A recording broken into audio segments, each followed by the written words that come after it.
You know what? I believe I underestimated the Pag-ibig Loyalty Plus card. So it's just today that I realized how powerful and how useful this card is. All the while, I have been using this card just to claim a 5% discount in my McDonald's orders. And I also use this as my ID whenever I am asked of a government ID. So, for example, if I'm at the airport and then they ask you for a valid identification, or if nasa barko ako and then I have to present a valid identification card para mag-claim ng sheets, na lalo na kapag sumasakay akong Kokaliong or Transasia. So, kailangan mong present ng ID para makuha mo yung bed sheets mo. So, ito yung ginagamit ko. Ito yung iniiwan ko actually dun sa mga tao kung saan mo kinukuha yung mga sheets mo. So, just imagine, all the while I've just been using this as that, but it was just today that I realized how useful it is and how multi-purpose it is actually. um it's a shame on my part that it's just today that I knew about it, because I have this card for almost siguro 4 months now. I had this last February, so March, April, May, June, July, 5 months. Luckily, when I went home dun sa probinsya namin, there was a day wherein yung Pag-ibig Fund had their program. I believe it was called Pag-ibig on Wheels program, wherein you could request for your Pag-ibig loyalty card plus ID. You could update your Pag-ibig accounts, or you could get loans, etc.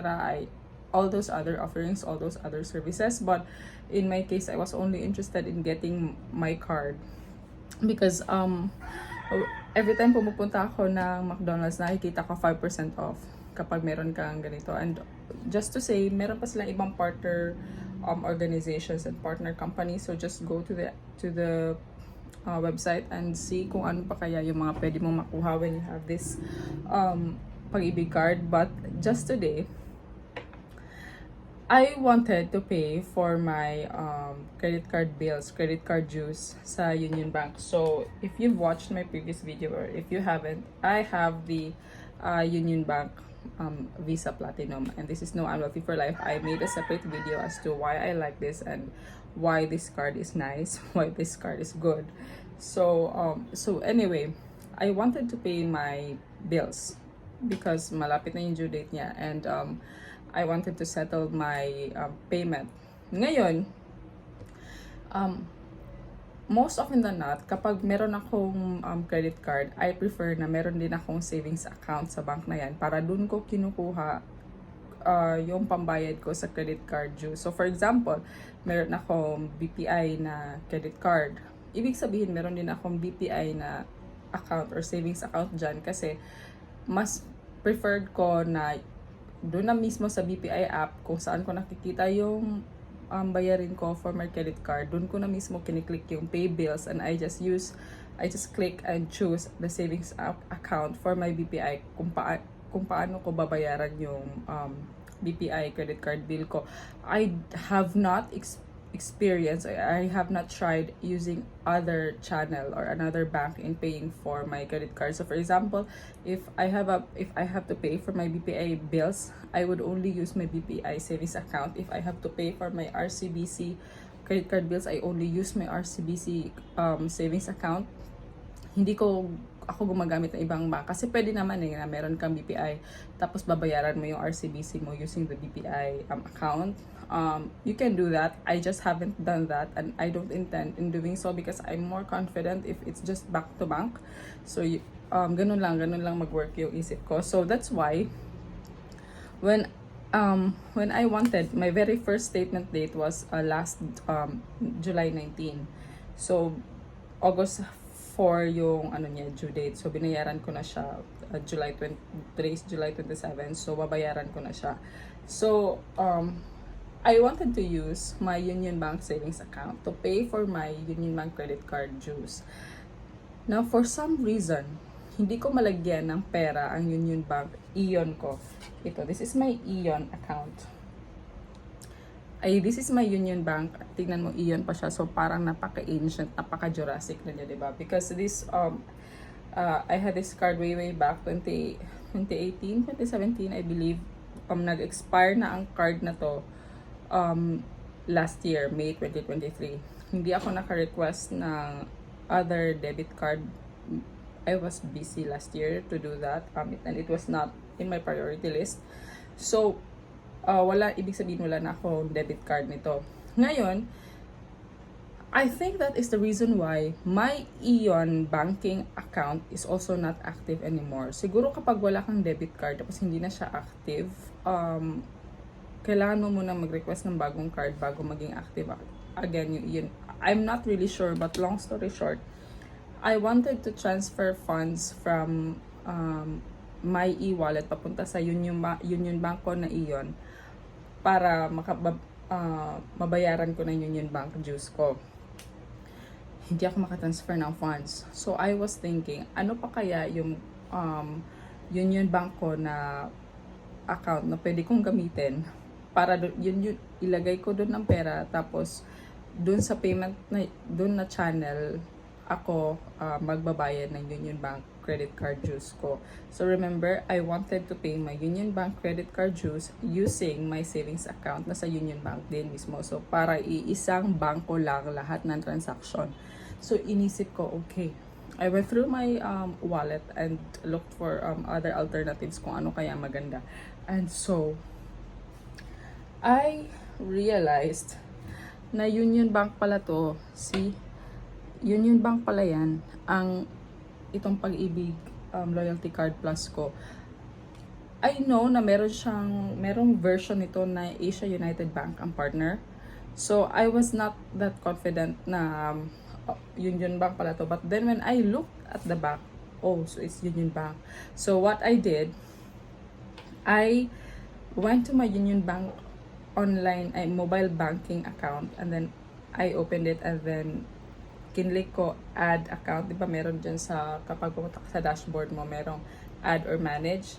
So kinlik ko yung add, and so I went through the process. I just added the this card using the card number, etc., and my details, and then in less than a minute I was able to add this account. So ibig sabihin, it really is a savings account, or it works like a debit card kasi na-add ko siya as an account. And so just to try if it really works, I transferred money from my e-wallet to this. So sa Union Bank, sa credentials ng card na to.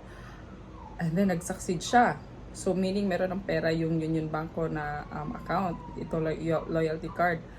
And so what I did was I went to the credit card portion.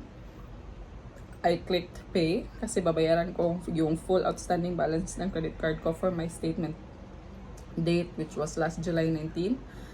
And then I clicked Pag-ibig Loyalty Card, and it's amazing. The payment went through, and what is more shocking is that real time pala reflect yung payments mo sa Union Bank.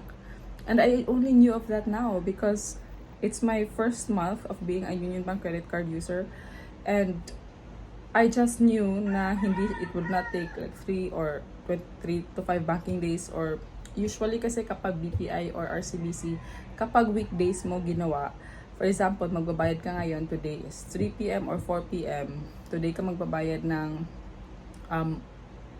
credit card dues mo.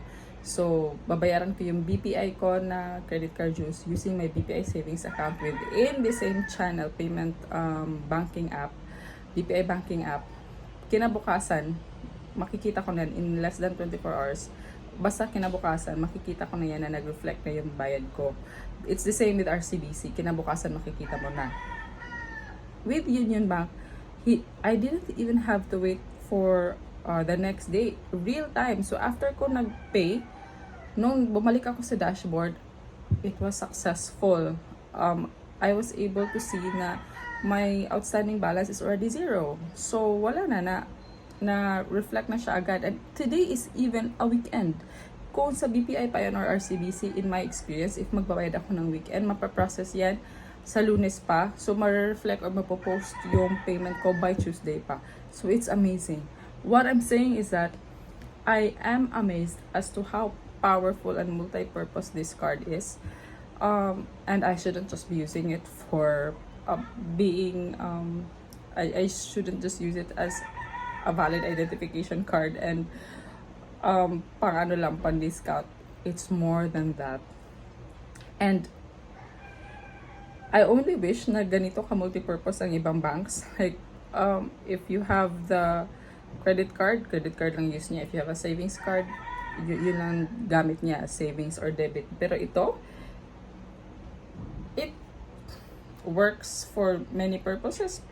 What I know is that if you get a loan from Pag-ibig, parang dito yata papasok yung loan proceeds mo. Isn't that amazing? Iisang bangko na lahat, tapos it serves as a debit card, it serves as your loyalty card, it serves as an identification card. It's amazing. And I just knew of it now. So for anyone who, like me, only knew of this now, go ahead and add your Pag-ibig Loyalty Card Plus in your Union Bank account and you'll see the wonders. And I think this is gonna be one of my favorite cards na ang Pag-ibig Loyalty na card. That's it for this video. I hope you learned as much as I did. Thank you. Bye-bye.